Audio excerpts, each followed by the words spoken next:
ating populasyon.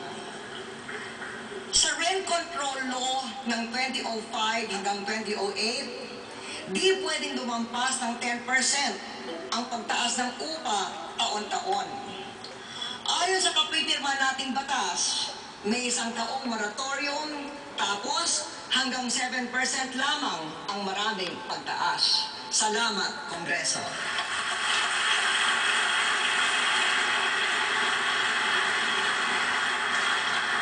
Noong 1 taon, nabiyayaan ng tig 500 pesos ang mahigit 7 milyong tahanan bilang pantawid kuryente sa mga small electricity users. Yung presyo ng kuryente, ang EPIRA natin ang pangmatagalang sagot.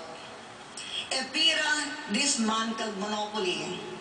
Ngunit, minana natin ang power purchase agreements, kaya hindi pa natin makakamtan yung buong intended effect.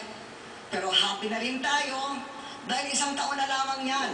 And the next generation will benefit from low prices from our EPIRA. Thank you.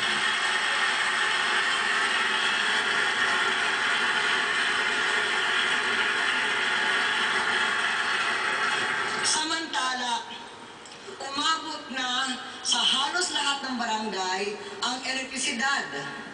We increased indigenous energy from 48% to 58%. Nakatipid tayo ng dollars, tapos malaki pa ang na-reduce na oil consumption.